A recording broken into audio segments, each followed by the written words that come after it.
وَلَقَدْ يَسَّرْنَا الْقُرْآنَ لِلذِّكْرِ فَهَلْ مِن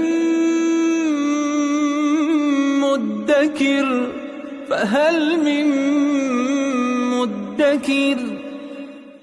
اعوذ باللہ من الشیطان الرجیم بسم اللہ الرحمن الرحیم الحمد للہ رب العالمین وصلی اللہ علی سیدنا و نبینا ابی القاسم المصطفى محمد وعلى آلہ الطیبین الطاہرین المعصومین اما بعد اعوذ باللہ من الشیطان الرجیم بسم اللہ الرحمن الرحیم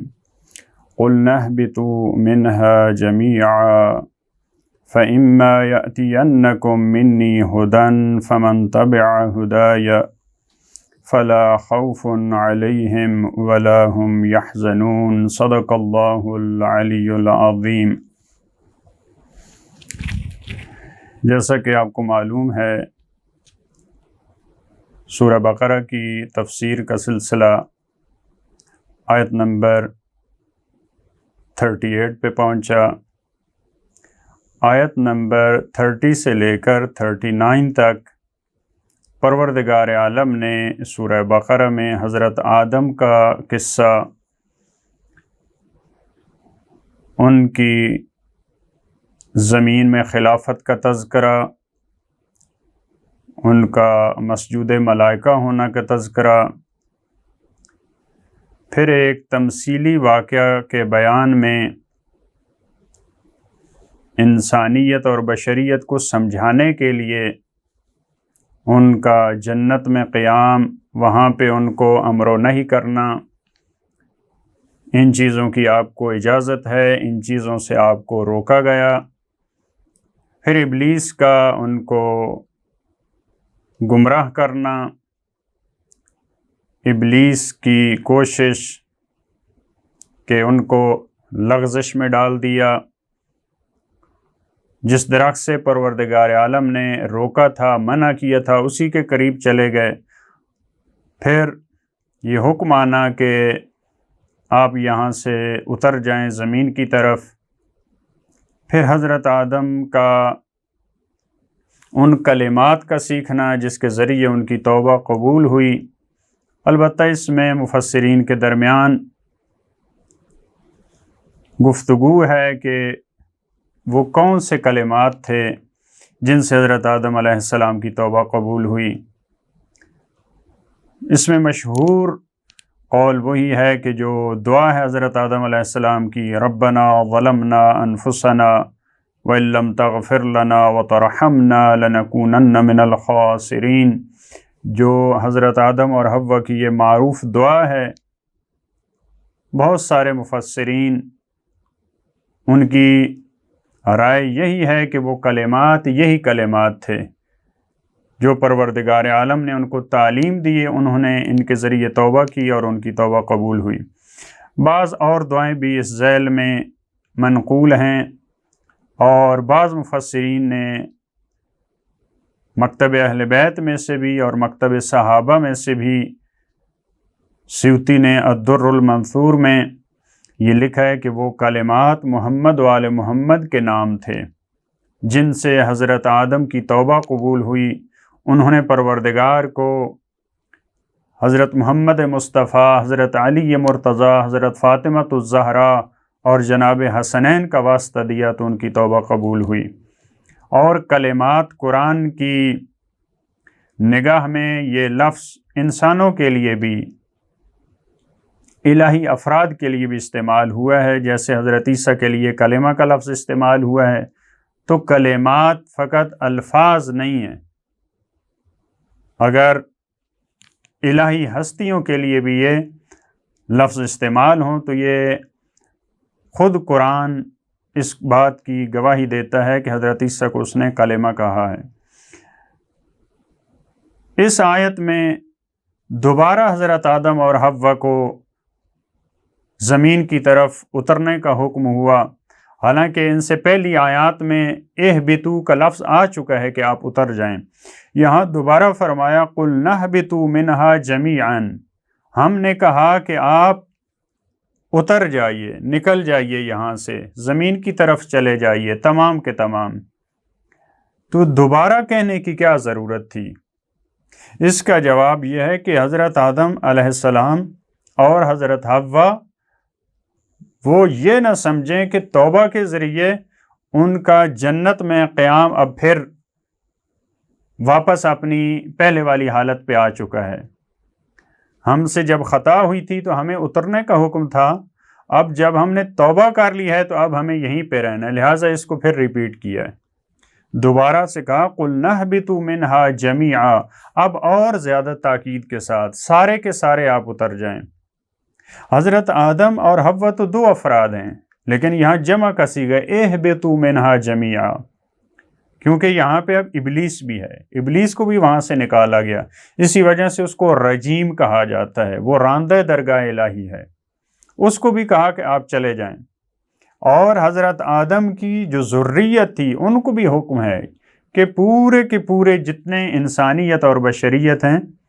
یہ سب کے سب یہاں سے نکل جائیں۔ فَإِمَّا يَأْتِيَنَّكُم مِّنِّي هُدًى، اور اگر تمہارے پاس آئے میری طرف سے ہدایت۔ اب دیکھیں یہاں سے شریعت کی طرف بات متوجہ ہو رہی ہے، جو ہم نے کہا تھا کہ جنت میں حضرت آدم نے جو اس درخت کے جو قریب جانے سے پروردگار کے حکم کی عدولی کی، تو ہم نے کہا تھا کہ وہ کسی شریعت کے حکم کی مخالفت نہیں تھی، کیونکہ وہاں شریعت نہیں تھی۔ لہٰذا اب یہاں سے فرمایا جا رہا ہے کہ تمہارے پاس اگر ہدایت آئے، ہدایت وہی شریعت وہی دین، فَمَن تَبِعَ هُدَايَ فَلَا خَوْفٌ عَلَيْهِمْ وَلَا هُمْ يَحْزَنُونَ، اور جو پیروی کرے گا میری ہدایت کی، ہادی کا بھیجنا، ہدایت کا بھیجنا، ان کا بنانا، ان کا انتخاب کرنا، یہ پروردگار عالم کے اختیار میں ہے۔ لہذا فرمایا جو میری ہدایت کی پیروی کرے گا فلا خوف علیہم، اس پہ کوئی خوف نہیں ہے اور ان کو کوئی حزن نہیں ہے۔ خوف کہتے ہیں انسان کو جو فیوچر کا ڈر ہوتا ہے، آئندہ کا اور مستقبل کے بارے میں انسان جو خطروں سے، جو مصیبتوں سے جو ڈر رہا ہوتا ہے اس کو خوف کہتے ہیں، اور حزن کہتے ہیں جو ماضی میں اس سے خطائیں سرزد ہوئی ہیں اس کے بارے میں جو انسان ڈر رہا ہوتا ہے۔ لہٰذا جو پروردگار عالم کی ہدایت کی پیروی کرتا ہے اس کو اس کے گزشتہ کے بارے میں بھی فکر مند نہیں ہونا چاہیے اور آئندہ کے بارے میں بھی اس کو نہیں ڈرنا چاہیے۔ البتہ ڈرنے کا یہ مطلب نہیں ہے کہ اس کو پھر کوئی کام انجام نہیں دینا چاہیے، یعنی اس کو امیدوار رہنا چاہیے کہ میں جب ہدایت الہی کی پیروی کر رہا ہوں تو خدا مجھے معاف کر دے گا اور اپنا خاص لطف میرے شامل حال کرے گا۔ والذین کفروا وکذبوا بآیاتنا، یہ قرآن کریم کی بہت ہی خوبصورت اور پیاری روش ہے۔ اس سے پہلے والی آیت میں جو میری ہدایت کی پیروی کریں گے ان کی جزا کیا ہے، ان کا اجر کیا ہے، اس کے بعد والی آیت میں جو قرآن کی روش ہے بشارت کا اور انذار کا، ایک جگہ ڈرایا ہے تو آگے پھر ان کو بشارت دی ہے، ایک آیت میں بشارت ہے تو آگے ان کو پھر متوجہ کیا، متنبہ کیا۔ وہاں پہ ان کے لیے بشارت تھی، خوشخبری تھی، والذین کفروا وکذبوا بآیاتنا، جنہوں نے وہ افراد جنہوں نے کفر اختیار کیا، جنہوں نے ہماری آیات کی تکذیب کی۔ آیات وہ معجزے بھی ہو سکتے ہیں، وہ قرآنی یا دوسری آسمانی جو کتابیں ہیں ان کی آیات، ان کو نہ ماننا، ان کے احکام کی پیروی نہ کرنا، یہ والے افراد جو تکذیب کرتے ہیں، جھٹلا دیتے ہیں، قبول نہیں کرتے، اولئک اصحاب النار، یہ جہنمی لوگ ہیں۔ جنتیوں کے لیے قرآن کریم نے اصحاب الجنہ اور جہنمیوں کے لیے اولئک اصحاب النار ہم فیہا خالدون، یہ اس جہنم میں ہمیشہ رہیں گے، وہاں پہ خلود ہوگا، وہاں پہ ان کو ہمیشہ رہنا ہوگا۔ البتہ خالدون کے بارے میں ایک اور رائے بھی ہے کہ یہ لمبا عرصہ رہیں گے جہنمی جہنم میں، کیونکہ ایک آیت میں ان کے خالدین ہونے کا اور خلود کا جہاں پہ تذکرہ ہے وہاں پہ فرمایا الا ما شاء اللہ، یعنی یہ ہمیشہ اس میں رہیں گے مگر یہ کہ خدا چاہے، یعنی ممکن ہے خدا ارادہ کرے تو کسی جہنمی کو، کسی گروہ کو پروردگار وہاں سے نکال لے، لہذا خالدون بہت لمبا عرصہ یا اس میں ہمیشہ کے لیے رہنا اس کے بارے میں استعمال ہوتا ہے۔ اس کے بعد آیت نمبر 40 سے بنی اسرائیل کا تذکرہ شروع ہو رہا ہے اور تقریباً 100 آیات سورہ بقرہ کی اس سے بعد کی آیات، اس میں بنی اسرائیل ان کے جو خدا نے ان پہ فضل و انعام کیا، جو ان کو نعمتیں کی، جو انہوں نے کفران نعمت کیا، یہ سارا ان کا تذکرہ یہاں پہ موجود ہے۔ یا بنی اسرائیل اذکروا نعمتی التی انعمت علیکم، اے بنی اسرائیل تم یاد کرو میری اس نعمت کو جو میں نے تمہیں دی، میرے ان احسانات کو یاد کرو جن سے میں نے تمہیں نوازا۔ حضرت یعقوب کی جو اولاد ہے ان کو بنی اسرائیل کہا جاتا ہے۔ اسرائیل حضرت یعقوب کا لقب ہے۔ اسرا کہتے ہیں عبد کو عبرانی زبان میں، ایل کہتے ہیں خدا کو، اسرائیل یعنی عبد خدا۔ البتہ بعض نے اس کو بطل اللہ یعنی شیر خدا کے نام سے بھی یاد کیا اس کا معنی، لیکن معمولاً جو اس کا معنی بیان کیا جاتا ہے وہ عبد اللہ۔ تو یہ بھی ایک بنی اسرائیل کو ایک اچھے نام سے، ایسے لقب سے پکارنا جو ان کے لیے دل نواز ہو، جو ان کو اچھا لگے، تو یہ بھی پروردگار عالم کا ایک خاص لطف ہے۔ اے بنی اسرائیل تم یاد کرو میری اس نعمت کو جس سے میں نے تمہیں نوازا۔ وَأَوْفُوا بِعَهْدِي أُوفِ بِعَهْدِكُمْ، اور میرے عہد کو پورا کرو، میں تم سے کیے ہوئے وعدے اور عہد کو پورا کروں گا۔ دیکھیں عہد پروردگار عالم کا عہد جو بعض دوسری آیات میں بھی بیان ہوا، وہ ایک عہد تو ہو سکتا ہے کہ خدا کے علاوہ کسی کی بندگی نہ کرنا، جس کو سورہ یاسین میں بھی بیان فرمایا الم اعہد الیکم یا بنی آدم الا تعبدوا الشیطان۔ ایک بنی آدم سے، یہ بنی آدم میں بنی اسرائیل بھی آ جاتے ہیں، تمام انسان، ان سے ایک یہ عہد لیا کہ اللہ کے علاوہ کسی کی عبادت نہ کرو۔ ان کے خاص عہد بھی مراد ہو سکتی ہے، جس کا سورہ بقرہ میں آگے چل کے آیت نمبر 80 کے بعد اس کا تذکرہ آئے گا کہ خاص عہد بھی جو پروردگار عالم نے ان سے توحید کا، ماں باپ کی خدمت کا، اس طرح کے جو عہد لیے، وہ بھی شاید انہی عہدوں کی وجہ سے، اسی عہد و پیمان کی وجہ سے جو اہل کتاب میں، یہود و نصارہ میں، جو ان کی تورات اور انجیل یہ کتابیں، ان کو عہدین کے نام سے بھی یاد کیا جاتا ہے۔ ان کے ہاں عہدین بھی مشہور ہے، شاید اسی وجہ سے ان سے کیے ہوئے عہدوں کو پروردگار نے عہد سے یاد کیا ہے۔ وَأَوْفُوا بِعَهْدِي أُوفِ بِعَهْدِكُمْ، پروردگار بھی اپنے عہد کو پورا کرے گا۔ وہ کون سا پروردگار نے وعدہ کیا ہے؟